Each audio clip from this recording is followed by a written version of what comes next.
The Secretary of State of the United States, Antony Blinken, will arrive in Guyana on Thursday for talks with President Dr. Irfaan Ali and other members of government.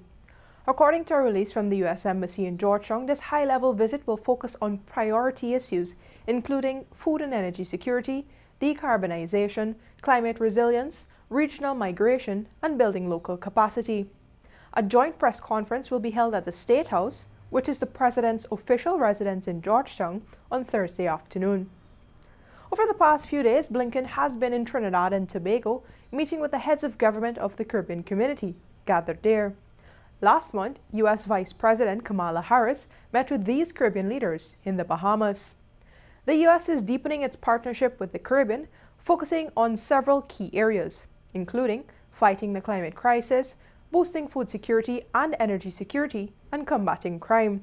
Special focus has also been directed towards restoring peace and order in Haiti. Now that those leaders have met Caribbean leaders, the top U.S. official is focusing on direct engagements with Guyana. And for Guyana, Blinken's visit follows several others from top-ranking officials. A month after President Ali was sworn in, that is in September 2020, Blinken's predecessor, Mike Pompeo, came to Guyana for talks with the government.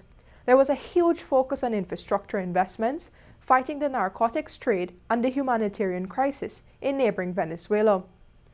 Then in March 2022, U.S. Deputy Assistant Secretary for Caribbean Affairs and Haiti, Barbara Feinstein, visited Guyana and engaged Vice President Dr. Bart Jagdeo and other government and opposition officials.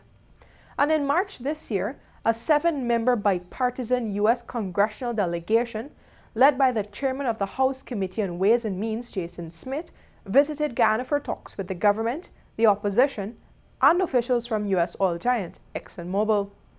The Committee on Ways and Means, for context, is the oldest congressional committee and has responsibility for raising the revenue required to finance the U.S. federal government. Smith also said this committee is responsible for trade. And Smith, at a reception hosted at the U.S. ambassador's residence, made it clear that the U.S. is keenly interested in Guyana's development. For the newsroom, Vishani Raghaber.